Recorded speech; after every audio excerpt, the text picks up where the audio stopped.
Hello guys, this is it.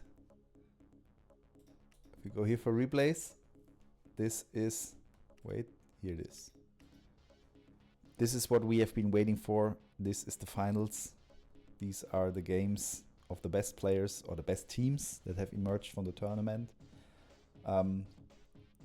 Let's go into it, and then I can talk a little bit more about what we will see here. So we have Sovet and TeaComissar as the team on top, and Aedis and Patrick on the team on bottom. Aedis and Patrick have made it through the winner bracket, and TeaComissar and Sovet have made it through the loser bracket. So this means in the double elimination tournament system, Sovet and TeaComissar need to win 2 matches, whereas the other team, Patrick and Aedis, only need to win 1 match. So this is a bit of, or like a big advantage for the team on the bottom here. And I'm really curious to see this. It's really interesting, especially since we have seen quite different playstyles here.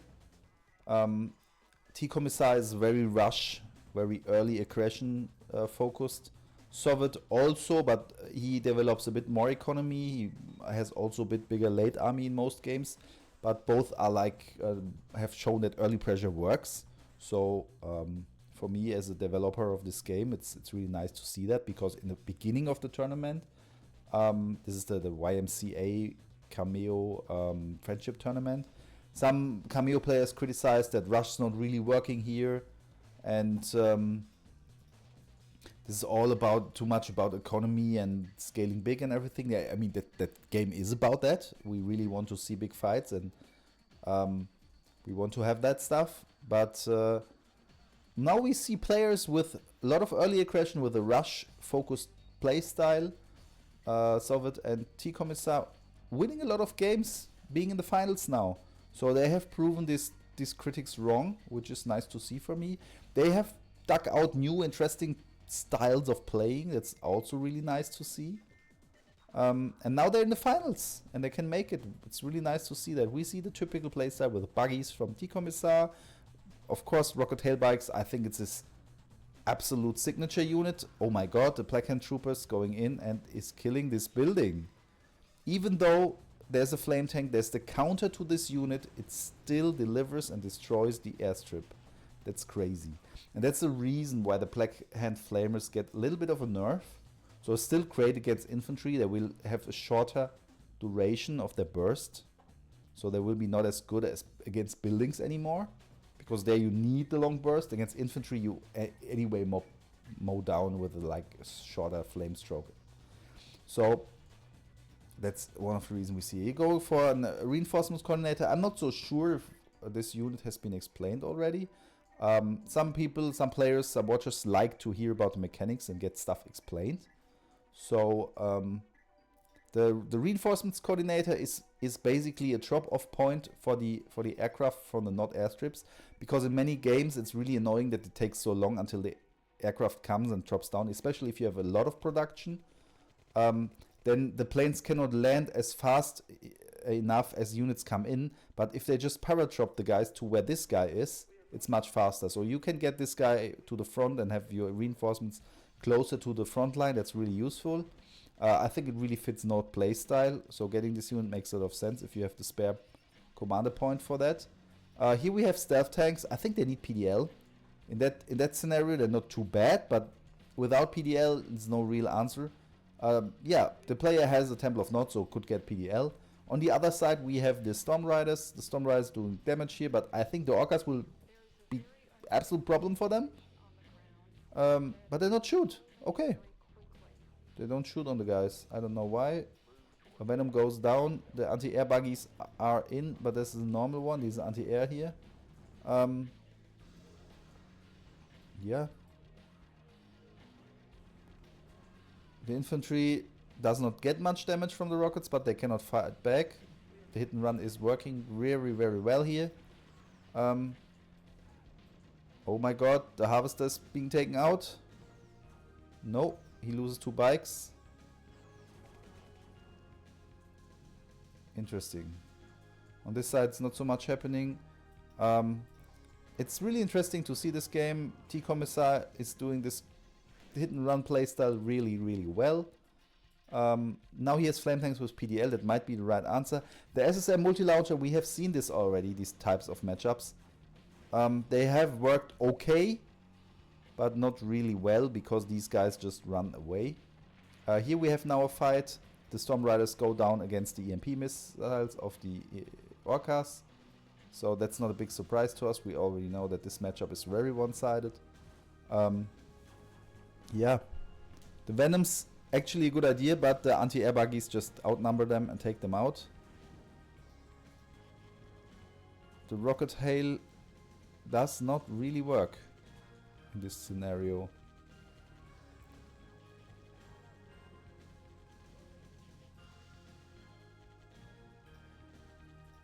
I don't know why he's not using the flame tank against the buggy. I think that would be... okay, it still worked. Yeah. The rush is totally working. The team on bottom is a little bit more economy focused. We have 2 construction yards here. We only have 1 construction yard here. So, but still it's a little bit more production economy focused than the other team. But I think the initiative is on the top team. It's looking really well for them. Taking out harvesters is absolutely crucial to win this game in this case here. So Patrick cannot really claim this field. That would be his natural expansion. Here at least has this one. But the harvesters have to go to the front as well. So he's losing a flame tank even though he has PDL. But the guys are just too slow. That's your chance. The Venom could take out a unit. Chance missed. I think he has exactly the right answers here. The Black Hand Flamers doing a great job. The flame tanks are just too slow to keep up and to just solve all the issues. He's losing his Temple Prime now. That's a crucial loss. It takes a lot of time to build this thing. Here there was a reinforcement being dropped. And it's really wreaking havoc here. A very good positioning. The multi-launcher is absolutely wrong unit here for that. Aedis is coming in for the rescue. And we also see some fights over here. Yeah. Hailstorm MLRS, great addition against this defense. Also good against infantry. The Storm Riders might take those out without any defense, but the EMP Orcas must be avoided because they just one-hit the guys. Yeah, this is a one-sided battle. Here we have another Black Hand Flamer doing a lot of damage. Black Hand Trooper. Oh, another Harvester go down. And this one is running away and might make it. This Harvester dies as well. So if we look at these statistics, we see a TeaComissar that has destroyed almost everything in this match. Only lost half of the value. And Patrick is just running around and trying to keep up, but losing most of his stuff against it. Has not yet found the right answer to it. I think Market was a bad pick for this map. The multi-launcher is great, but not in this situation. It's not a good pick here. He could also build the same stuff, or he could get some rocket bikes with screen energy weapons. I think Market should have those, and that would be, I think, the right thing against these guys. Get PDL as well, but have an energy weapon, so you like are not stopped by their PDL. The Harvester here will go down. And this is, I think, an absolute problem for the economy of Patrick.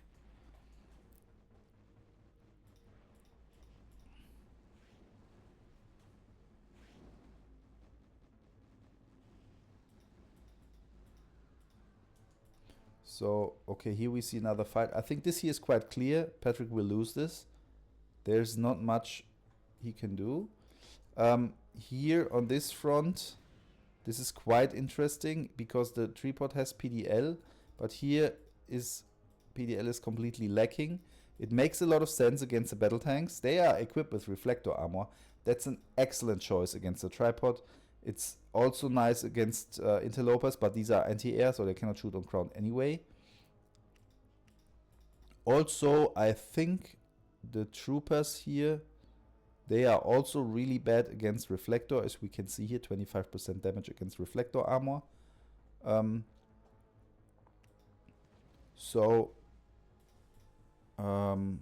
disintegrator is the same. So I think a really good pick to get reflector here. I think he could just go through and should win this. But he did such things. The rocket hail bikes. Oh, there's a bomber coming in. And he dodges it really, really good. I already called a GG. And here it makes sense. There's no chance to stop this. I think Aedis can also not win against this onslaught. His units are not really good against reflector. Oh, wait a second. This is a normal battle tank. This is one with reflector. Okay. But it doesn't matter since TeaComissar is mopping up the screen base from bottom.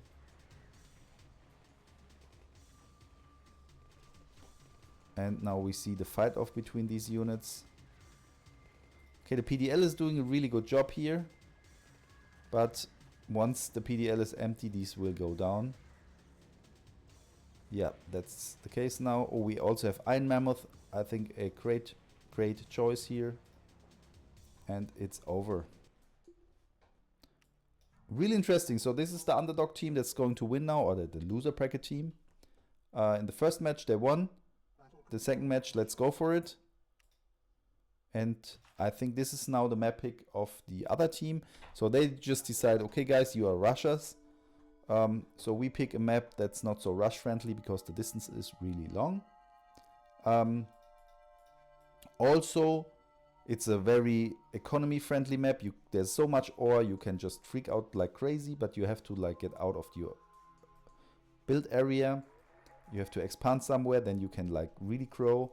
It's not the best map against rushes, since some other maps like Two Sides make it even harder to rush, since there's only a choke point that you have to go through in order to rush. That's something it has to be mentioned here. There's a Kim's mono wheel. So we have North Korea from TeaComissar. We have Russia from Patrick. Aedis is Reaper again, and Sovet plays Eagle again. So that's a new choice by TeaComissar. I think we have seen this already in an earlier match. North Korea, we saw Key of Carriers, we saw ships, which we will not see on this map, I guess. And there's the expansion MCV. Should really get here. And that's the thing. That's just some scout guys, I guess. That's not a real rush. We have some early Orca going straight to this expansion. That's very interesting. It might not be there in time.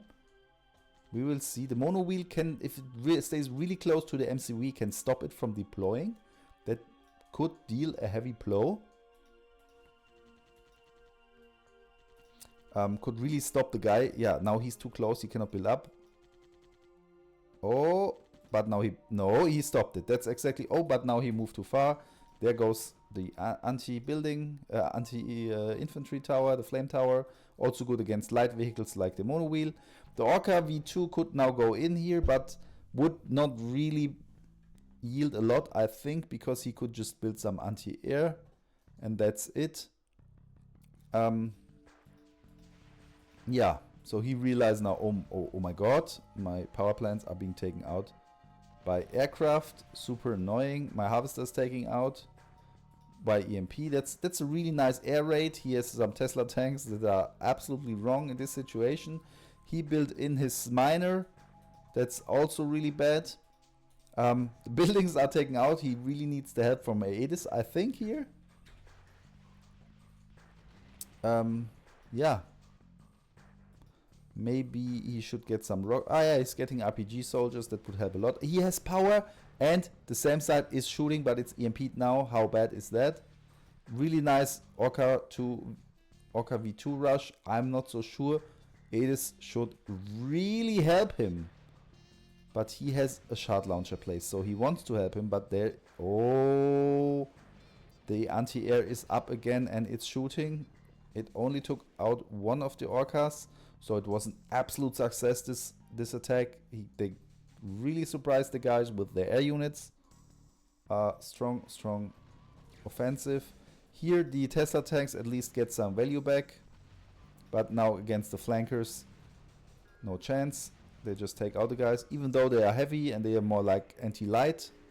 But it's still enough for the Tesla tank. No, it survives. Now it's down. The rocket soldiers, the rockets are too slow for catching these guys. The next MCV is coming.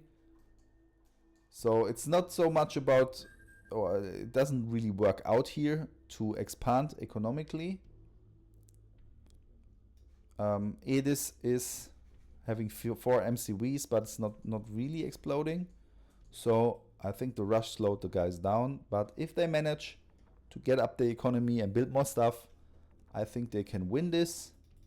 We will see.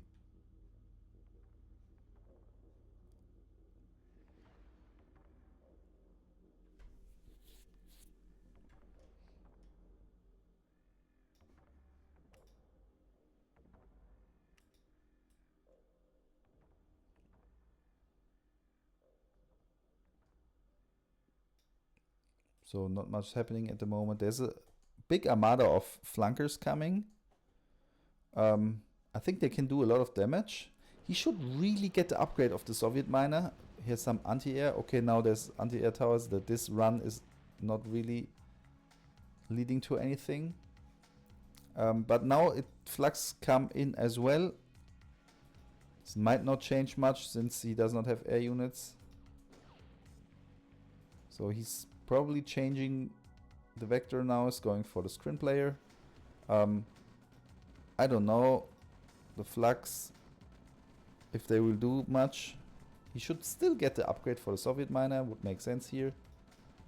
I mean, the flux are okay, they might kill the infantry, but the losses are too big, I think. If the guys shoot the rockets, oh, bad aim. What happened to the flankers? Still around, still trying to find some damage. Find some value targets. The infantry would be okay. They deal a lot of damage with their high explosives. And now he's getting carryalls. So he's like, I have really big trouble getting out of this mess here. So I get some carryalls and they can fly my miners around and give me more income. I think that's a good idea here, but he should really get units. Getting more income is nice, but getting more units also nice. Okay, the anti-air is working from Aedis, so the flankers just go back. Maybe he should get more of these guys. He's going for Apocalypse tanks now. Yeah, makes sense. I think it's a good answer to the flux.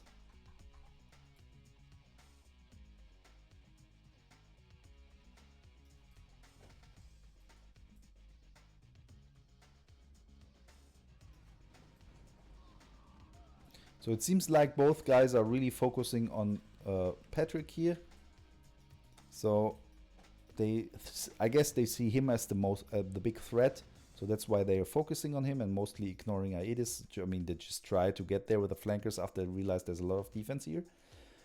But maybe this could be fatal for them, because if Aedis builds up a huge screen armada, that's absolutely dangerous. Then they could just lose against it. We see Acacias. They are really strong now. I think they will also get a nerf. I'm not so sure if it's smart to just move in with the guys. He has gotten the upgrades as far as I can see. So with the new upgrades North Korea has, the cluster bombs get even crazier for these guys. Yeah. So it looks like he can defend this. It's a question what will happen when TeaComissar Sovet also joins the party. Currently it's only TeaComissar trying to bully these Apocalypse tanks. I'm not so sure if the Akatsiya is the right way to go here. It's good against the defense buildings for sure, but the Apocalypse tanks, they can really take a lot of damage from the guys. But well, maybe it works. Now an Orca is joining the fight. He has more Apocalypse now, but he also needs some answer to the long range stuff. Yeah, the hints would also be good against Akatsiya, but probably... Oh, there's a lot of EMP Orcas coming in. This will be hard to defend. This will be a horrible attack. Maybe Aedis should help him. I don't know. Okay, the air defense is working. We could... Maybe we check for this game what the statistics says. So it says basically like... They're almost even. So Aedis has destroyed 14k of value and not lost anything.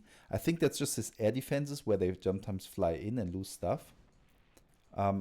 He should actually have turned this advantage into a big production already. I'm not so sure. Kill death. Where's like how much money is his economy? So yeah, Aedis has a quite nice army. But he's, I don't know, he should put pressure, stuff should happen there. But yet it's looking like a very, very close game, both teams.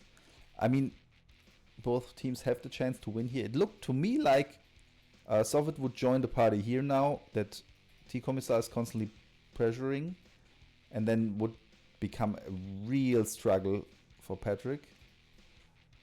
Okay, now this might not work like that. You cannot just split up your army in a long string and then move in.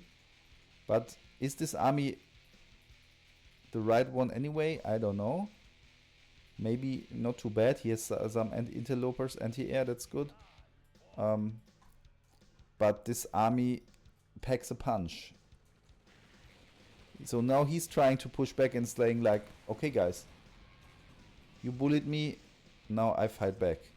But I think TeaComissar can defend this. If he's just keeping hidden running, the Apocalypses are nice to soak up damage, but they cannot really chase these guys down. Oh, but Frogfoots can. Oh, he's really lucky. At least the landing of the plane did some damage. Yeah, interesting. But the army of Sovet, I think, is getting dangerous. It's getting really big here. I don't know what the craft says. The craft says Sovet is on top. Patrick, Aedis, and TeaComissar. The army says the same thing, basically. Sovet is just outgrowing Aedis like crazy. So we have already seen some games of Sovet where he did a really great late game economy. Now the bombers are not too good against the Akatsiyas because the Akatsiyas are heavy armored. So as an artillery, the Akatsiyas with heavy armor are a bit exceptional. They're not too slow. They have heavy armor, so they're not squishy like crazy against bombers and stuff. Probably they are too strong now. So they might get a nerf. Because there's no comparison. If you can choose between Akatsiya and Katyusha, you never get Katyusha. There's just no reason to get it. And I think that's because the cluster explosions just were a bit too much. Yeah, the Frogfoot did a good job. Sovet's army is growing and growing, and Aedis cannot keep up with that army. He's not under pressure. He could just grow like crazy. That's what he should do now. He did it in other games as well, and won the game for this team. But as far as I remember, he explained that he's really tired, and he did not want to go for the second match if this is happening. And I think there's a possibility, because the guys are already on top, and now comes a crazy attack here, and he even has a big army left at home. And this army, I don't know if it can mop up the Apocalypses, maybe together with the Akatsias, it's possible. Back and forth is a really good idea. Because I think this is a heavy EMP hit. Oh my god, he's mopping up a lot of the guys. But okay, they are still able to fight back. He gets some Akatsias himself. However, the Russian Akatsias are not as good as the North Korean Akatsias, because the North Korean have the cluster shell upgrade. So North Korea has the better artillery. Yeah.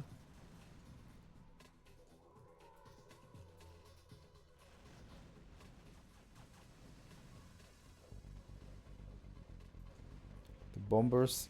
I think he's making the mistake thinking that the bombers are really effective against the Akatsia, but that's not the case. Because they are heavy armored. He should rather target for the missile launchers and the squishier stuff on the right side and not the artillery. But he's afraid of the artillery, I guess. Oh my god, he is a big fight. And I think Soviet's army is completely overwhelming Aedis army. It's completely not able to defend this. I think the hexapod eradicators are not the right thing to build here. I mean, against the reflector armor is not too bad. But the lack of PDL would actually mean Devastator is the right thing to build. Yeah, here we have some Devastator warship. Absolutely fine against this army, build masses of it. But I don't think we will see this. Even though Patrick is now able to push back TeaComissar, I think the army of Sovet will just wipe out Aedis very soon. He's already coming for... No, he's turned around again. The flankers. Yeah, I think Patrick has to retreat here. The reinforcements are coming. But I think the game will be decided on this front here. So many Iron Mammoth, they do a good job. And I think he needs a lot of Devastator warships to stop this. I think Devastator warships, some PDL underneath. And some Interlope anti-air, and then there would be nothing Soviet could do. These air units here cannot shoot if there's enough PDL underneath and some anti-air interlopers. And then the Iron Mammoth would be taken out by the artillery. He would have more range with these Devastator warships. He does not have PDL. That's like the how do you say? His weakness. The weakness of this army is there's no PDL. But in that case, it doesn't really help that Patrick has survived the rush and the pressure of those guys, and now is able to fight back. Doesn't really help here, because Soviet is just winning on the other flank. Decisive victory. And then I think TeaComissar can hold out for quite some time here. Economy-wise, the Red Army has so much more to produce than this guy, but the Akatsias are doing a great job.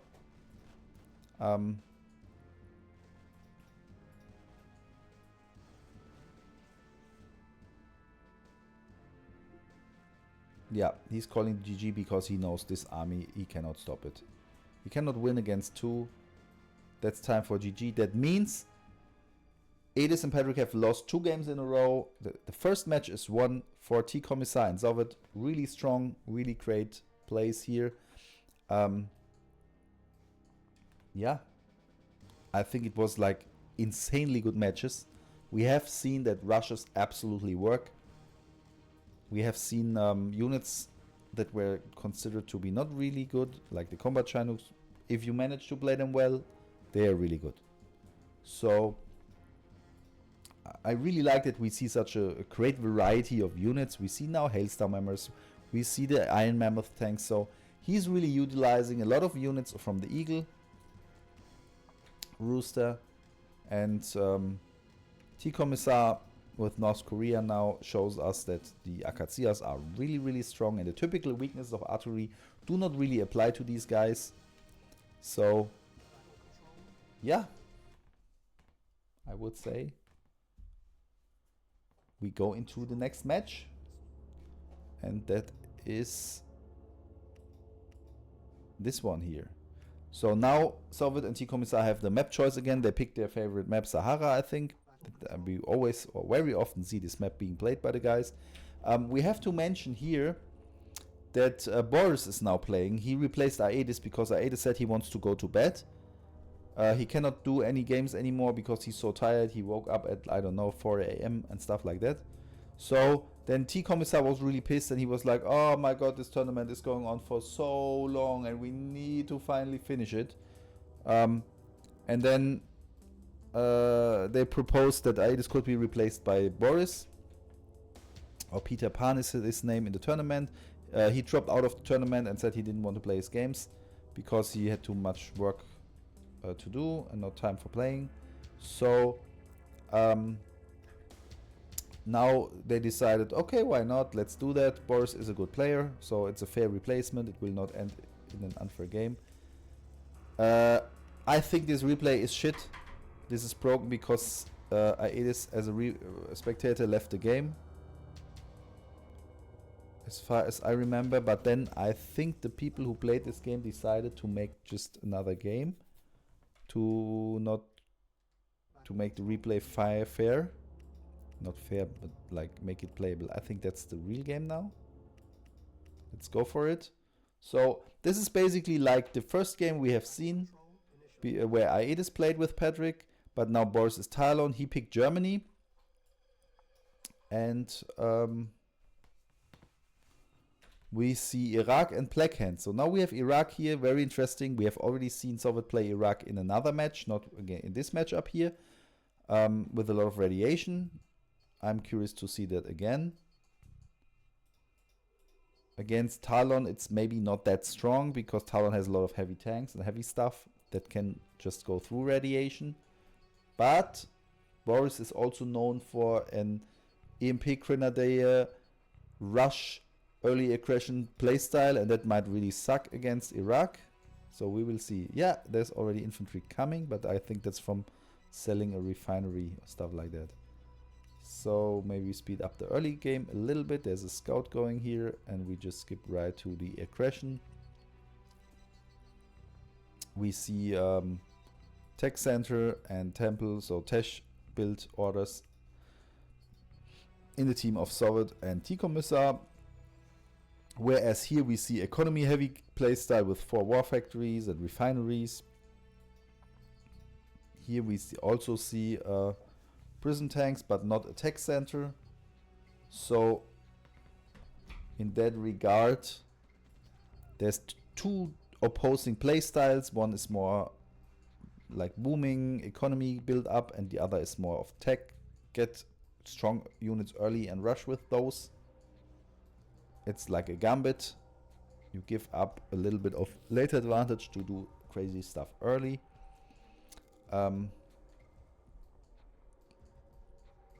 Interesting to see this.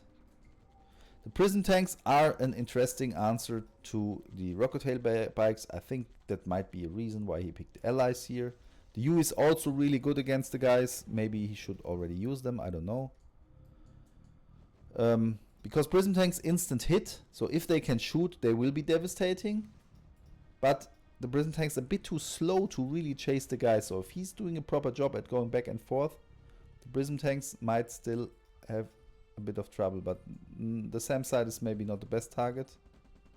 I don't think he should fight this because now he has given vision and gets just mobbed up by the rocket bikes.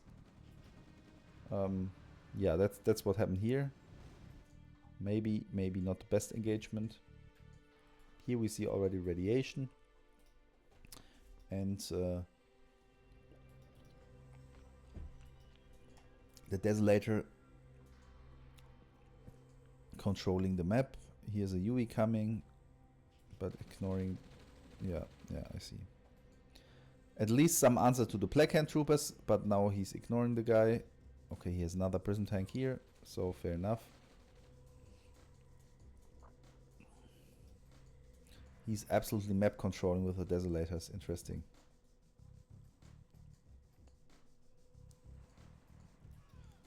There's Frogfoots coming. I don't know. Just poisoning everything. Here we see some interesting fights.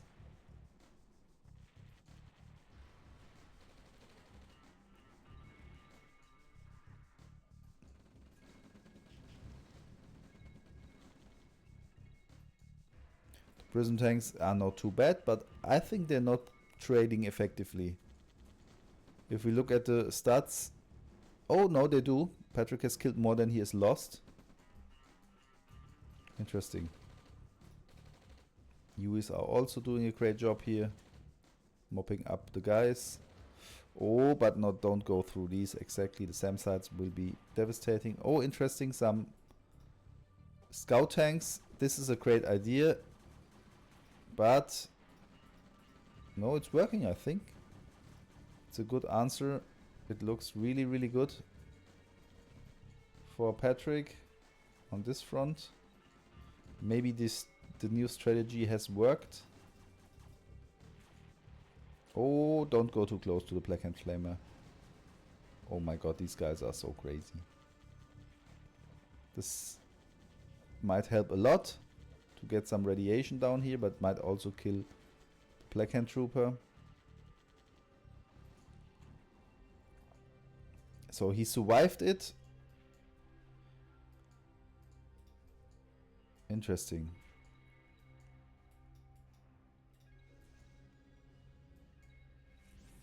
Now we see some source of pollution.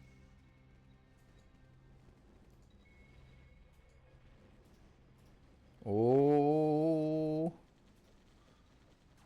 still hasn't learned his lesson.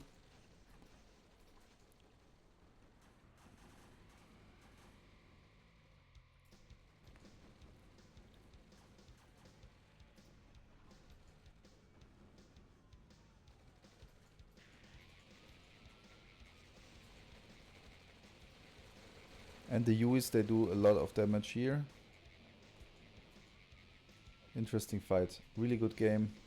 A lot of dynamic. Here we see some poisoning clouds, some chemical clouds from the Katyushas. The UIs are going in. Oh my god. Oh, the UIs are really effective against the reflector armor, guys.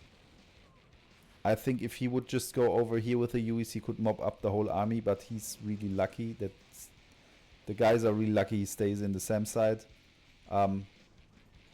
Insane fights here. The metal acid reflector source of pollution tanks. We have not seen them very often. So metal acid makes them shoot like these acid bubbles that are really strong against heavy, like Chronominer here, for example. So this guy is absolutely going to die in a very short time. Yeah, it's dead now. And he's even sacrificing more Chronominers into this fun. He could just like teleport the guys back to the refinery since they're Chronominers. I think if he had just more UIs, he would easily mob up this army, I think. With a reflector upgrade, they're really good against the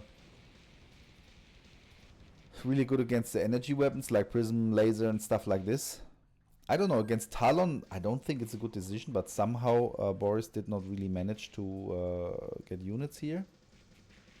Because this should be really easy to stop. Yeah. I think the game is turning again. Oh. That's really sad. Would be really good to see this test. He's writing test and then I think he lagged out.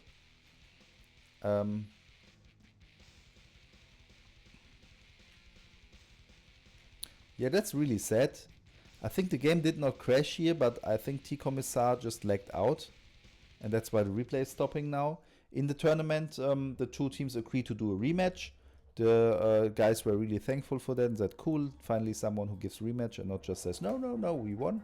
I think this army was stopped with, of course, some heavy losses, but I think the tank destroyers here, not the best answer. They do a lot of damage against these guys, but yeah, I think they just killed the army almost. I don't know, but they left the game. They just both wrote rematch, fine, and then there was a rematch. I think they had also some infantry against that, and infantry is really effective. I don't know. Doesn't really matter here. TeaCommissar's out, so this game is not counted. The guys agreed on a rematch, so we hop on the next game. The guys are making it really tense and exciting, and so the first one was the one that crashed, so that should be the real one now. Yeah.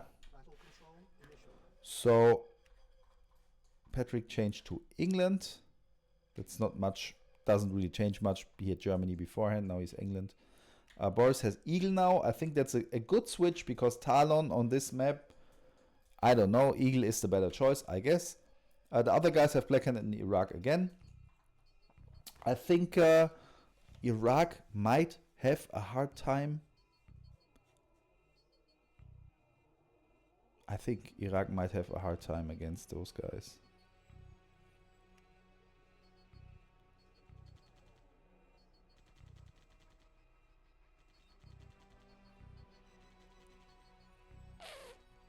Normally Iraq should not be so good against Eagle.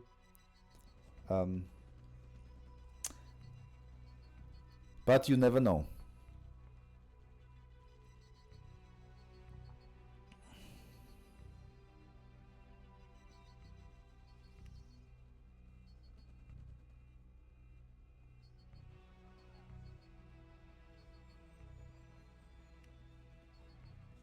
He's again going with the Desolators for the map control. So the game is pretty much going the same way. This time we have a different choice here. This is a Prism Cannon. We have seen Prism Tanks in the last game. I am not so sure why he picks this. I think the guys' Prism Cannons have a little bit more range, and that might be useful. These Blackhand Flamers. It's just one guy going through. The Mirage is actually not too bad against infantry. They are really bad against heavy tanks, but they have some kind of attack that's good against infantry, so they should actually counter the flame tanks. Maybe that's also a reason why he went for England, to get these tanks. Against Blackhand, certainly a good choice. The Harpies are now a very nice change. Really good against these prism tanks. He gets some Cryo rocket soldiers. They are okay, but not really good. I don't know, this is a lot of radiation here. And he takes out one Harpy for one refinery.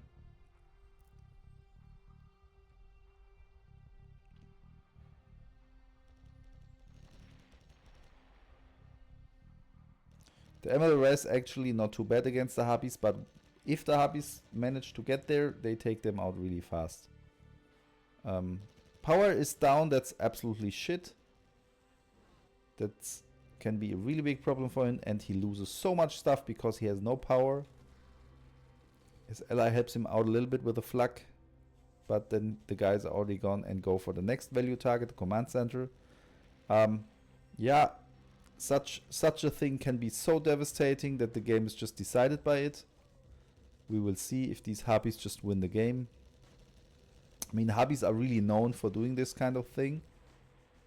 There was a time when they were OP and they were this funny build order where you get these guys really fast. Here we see an early push with Devil Tanks and Katyushas in a very crucial moment when the guys are absolutely not ready for this, but the red player comes to help. He's building a lot of infantry against it. I think his big mistake is that he's not getting air units. He's playing Eagle. Eagle is air unit. Oh, and now we see the push from the other side. They really use their mobility. It's nice how they play together. So he has deactivated his own army with the Devastators. So his own army went into the radiation he created himself. So he just sabotaged himself. So I think that's a big luck for the bottom team. They would have lost already otherwise. I think the whole army would not be stoppable. Do the guys have PDL here? Yeah, okay, maybe they could have stopped with PDL, the guys. Maybe. You never know.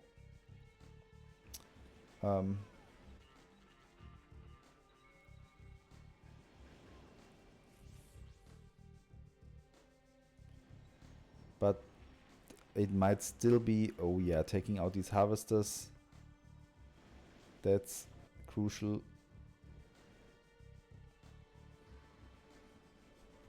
So if we take a look, then Boris has almost killed nothing but lost a lot of stuff. Yeah, so the team on top has even spent less money on units but is killing more. As far as I have seen here. Yeah, definitely killing a lot more. So the team on bottom is either not really using the units well,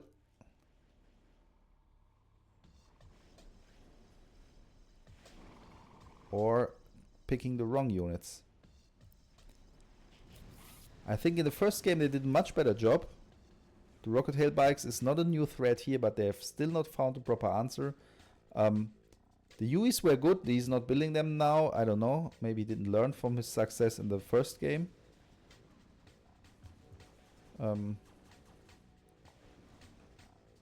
Okay, now this is looking much better. But still, it doesn't work. Yeah, it's not easy, but the prism cans don't seem to be the right answer. I think Boris has mostly nothing. So the next push will be devastating for him. Red player maybe now have found again the light tank plus something combo. Crew launchers also not too bad. But will the crew launchers be able to hit the bikes? I guess not.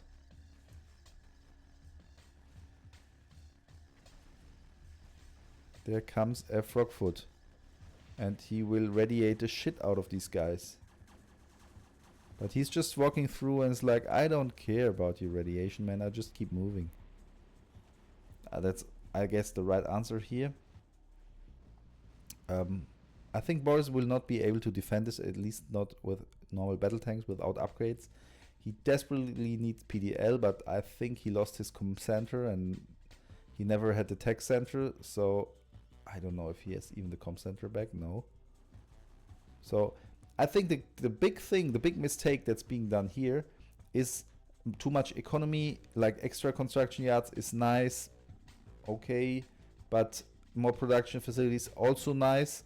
But on this map with a resource scarcity, it's just like tactics is more important. Move back and forth, use your units, deal heavy blows here and there, and focus on your army micro. This is more micro heavy, this is not so much macro heavy, and these guys are too much used to macro heavy play style. Usually they play like all that gunners, they play two sets, they play Rügenwalder, maps with a lot of resources. I guess the next map pick will be Rügenwalder, something like this. There comes another Frogfoot bombing, but I think he can go away and just survive it. Oh, bungees, that's a really nice addition here. We haven't seen them very often. But for this army, that's a great answer. It's like, yeah, man, where's your anti-air? You don't have anti-air? Okay, the bungees, they will just chase you down. Together with some specters, also a very good answer to prism cannons. I think the red player is down again. I'm not so sure if he has now PDL. I guess not. So I don't think he can win this. But red is gonna lose again. Oh, the push is interesting. He's very brave to push into this, and I think it's not working out. He's just losing his army without any real value made. And I think, yeah. This game ends like the others. Here we have some funny MP Grenadiers going for just some random damage. Maybe a good idea. This bomber, oh my god, he bombs his own base. I don't know, but it was okay, I guess. I think TeaComissar Prince wins quite similar to when he first won.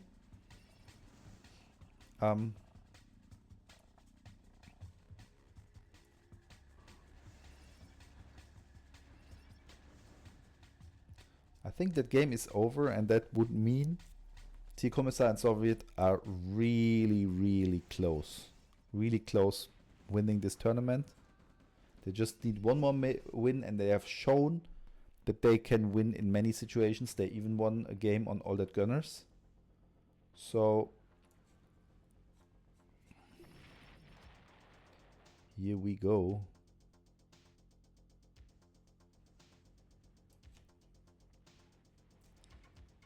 I don't think they can survive this.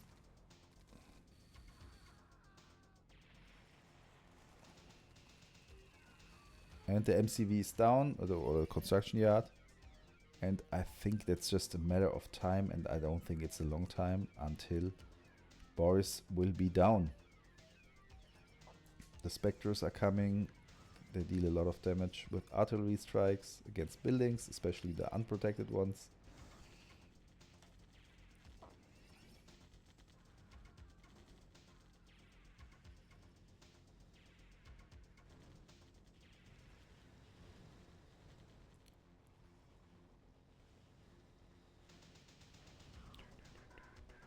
So I don't know why he doesn't give up, but he wants to see like, okay, now there's the GG. And we go to the next match. Let's go for it.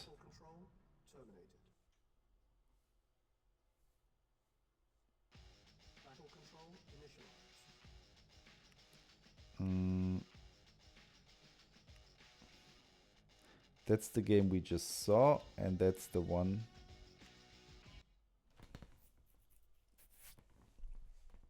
So that's the next match. They picked All That Gunners.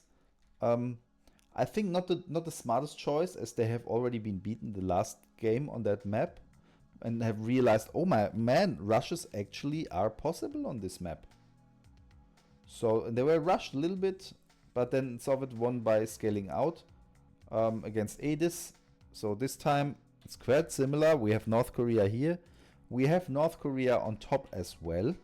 So he might have thought like, yeah, I don't want to play Russia against it anymore. I want those Akatsias myself. They are really strong. I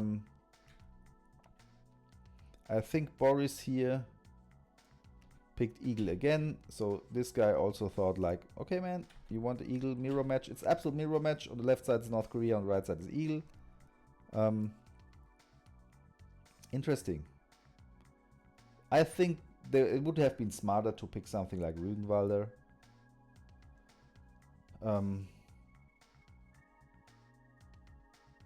Just like out of the thought, okay, we have lost on this map, let's pick some other map, but we think it's better for us. But maybe this time they win, we will see. If we get even another match, or if they win. Coming from the loser bracket, winning 4-0, really strong already what we see here. Okay, I think we see the same kind of rush as in the first game.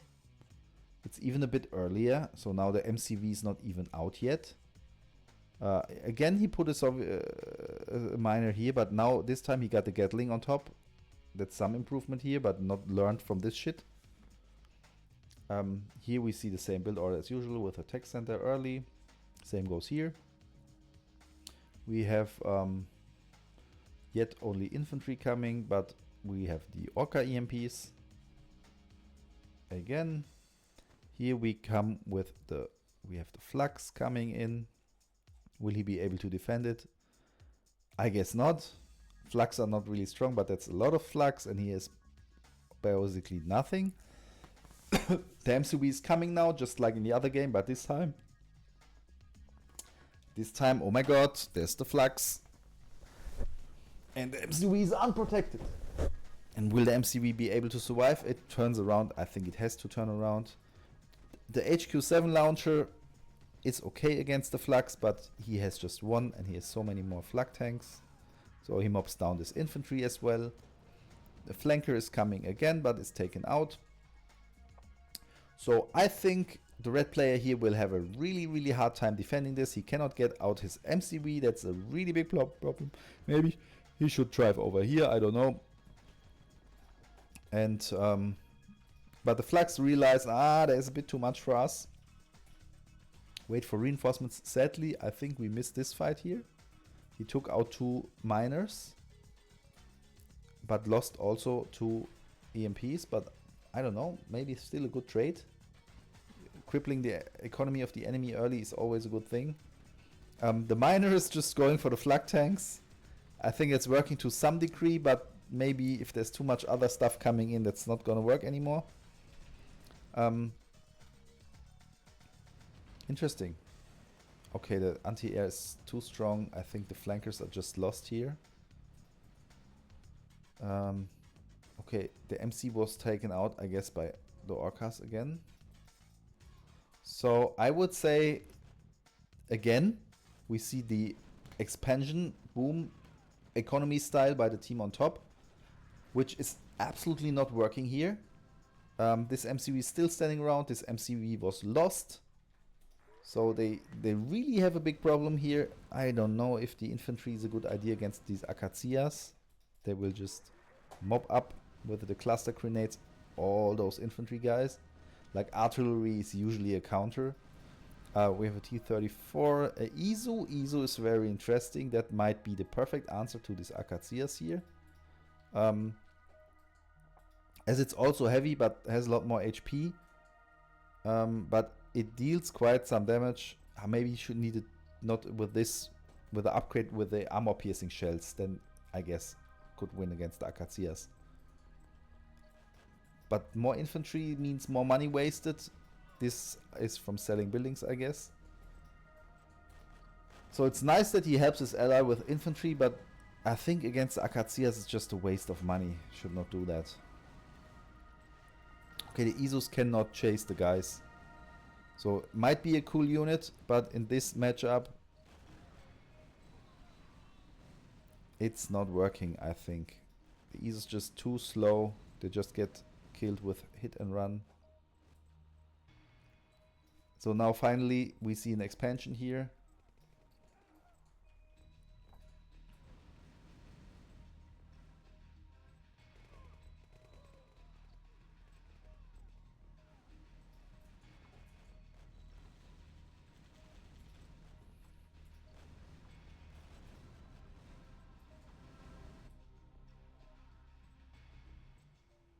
Air units are coming in.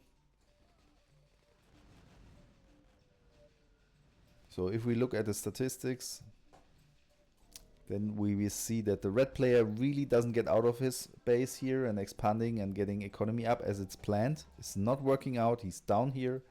Sovet just turns his aggression from the early game into now much more economy. He has the biggest earnings. Boris earnings also quite nice. Can they defend this base? Probably. Boris now has some Warthogs. That's really good. Can he turn the Warthogs into some valuable damage? I'm not so sure. Against the flak tanks, he loses the guys without dealing any damage. The attack move would have helped at least deliver some damage. That way he just lost the guys without any value. That's, I think, at that moment a really critical loss. They cannot like allow themselves to lose units without getting any value. They have like trouble on all fronts. The expansion is not really going well. The income of red is now coming up and joining like the other players. TeaComissar does not really have much income. He's not building many units, but the units he has, they are really delivering. I bet if we look at the damage done, then TeaComissar has done the most damage and has not lost much. So he's still playing his micro style and it's working. It's working here as well.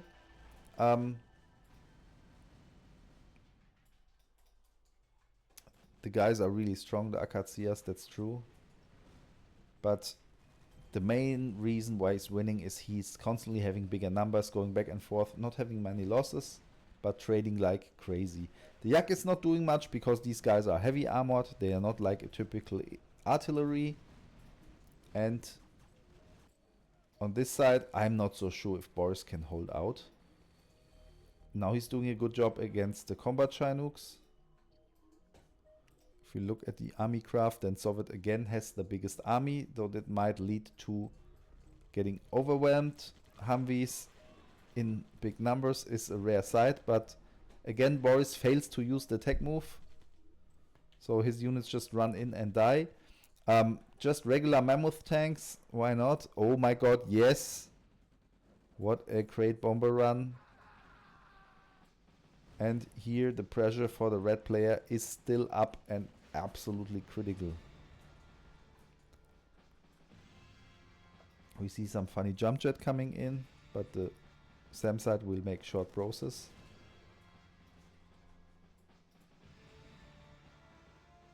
Okay. I would say the rush phase is almost over. All players have somewhat developed their economy. Except maybe also TeaComissar's economy is now catching up a bit. But this is the army graph, the earnings graph. Yeah. But the red player again is falling down. Sovet is back up again. And the pressure on the GDI player is high. He has still not managed to take this expansion. The same goes for red. He is just only one harvester. Maybe he should have built a few, but he cannot afford that because he needs to survive here. He needs to get defensive units. It's not very easy in this situation. And again, he gets kited like crazy. He tries to get with the PDL units, just stop the guys at the front, but he just keeps moving away. He doesn't care. It's like, man, you know, that's how it goes. So, I don't know if the red player can survive this pressure. The SAM sides just go down like nothing against the Acacias.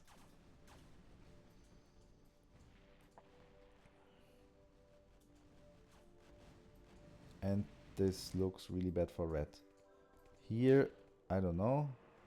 The Warthog cannot deliver much damage. Oh, he lands perfectly into the infantry, so at least does some damage. I'm not so sure. But in this Eagle versus Eagle fight, Sovet is knowing what he's doing and Boris needs to find some solutions. On this side, everything is still as horrible as it was for red.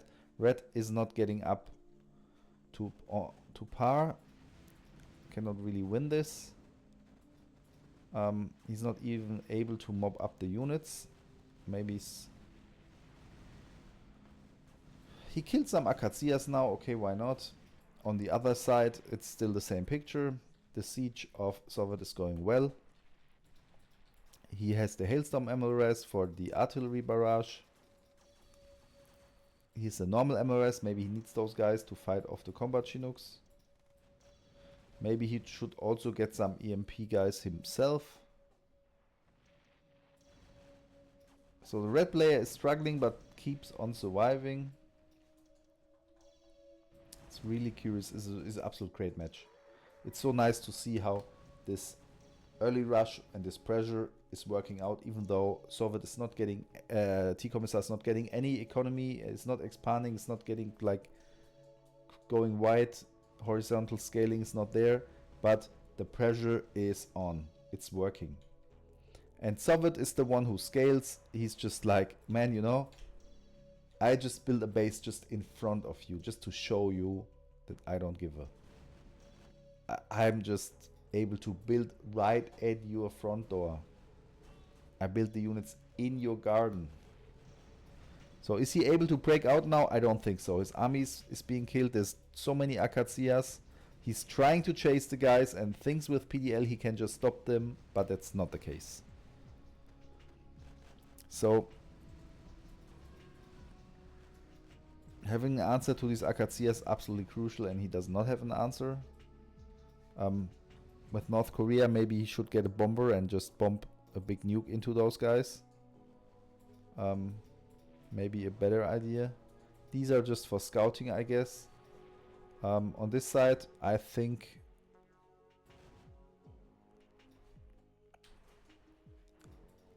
Boris is getting mobbed up. It's quite similar to how Aedis got mobbed up. He scaled out a bit faster than Aedis, but in the fight of the units has no chance. So Sovet really knows how to play Eagle. Oh, he loses a lot of aircraft now. That was not a good go.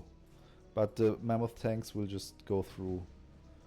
It's really interesting because he is a bit able to expand his base and grow a little bit. So I don't know who will die earlier. I guess it will be Boris who dies first. But the red player is also almost dying. Yeah, I think he's broken through now. There's no stopping anymore. But the same is here, I think. Once this artillery reaches the buildings, it's getting horrible.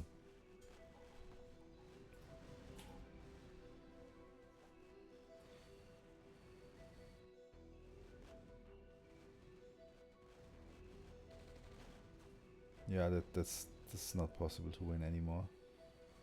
I think the guys have actually won and are the champions of this tournament. Congrats to Sovet and TeaComissar. Impressive playstyle, showing new stuff. Really good micromanagement, really strong tactics.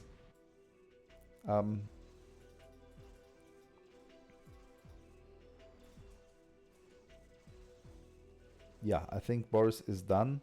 And the same goes here on this front. Absolutely deserved victory. The guys have evolved over the tournament and gotten stronger and stronger. They've figured out these units make sense. This is like how you rush. This is how you do hit and run. So many things were tried out by the guys. I think SBHBS also tried out a lot of stuff, but TeaComissar was also someone who had many things to use, and they developed, I think, a new kind of playstyle. I would call it the rush into constant pressure style by TeaComissar, and Soviet is more like a rush into expansion, scale up. I think that was always a good strategy, and we have seen this sometimes as well. But the constant pressure strategy is something that we have seen not so often, or maybe not at all. The guys lost here, I think, mostly because they didn't realize what we usually do, and expanding and going wide and scaling out fast is not working in this we get rushed and constant pressure scenario. So that's something they refuse to learn here, that they need to defend these rushes, and now they have paid the price for it. And it was an absolute pleasure to cast these games.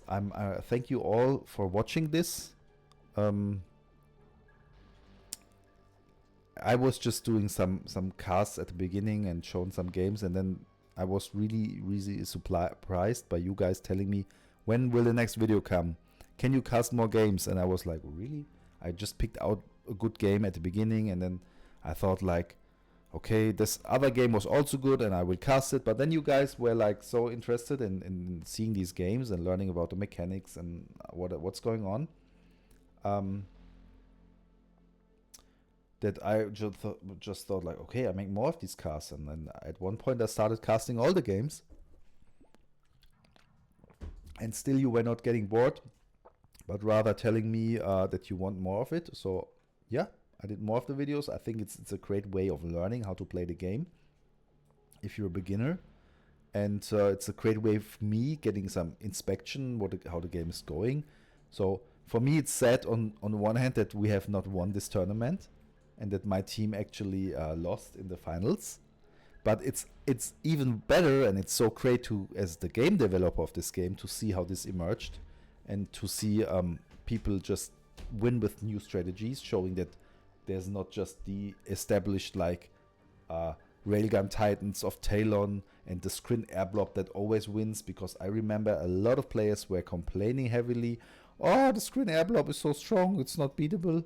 But now we have not even seen this succeeding in the finals. The games with Scrin were lost, and maybe it's because some of the factions got overhauls over time, and many factions that had really big problems against the Scrin air block got it fixed by getting these HQ7, HDK5 and Hyena.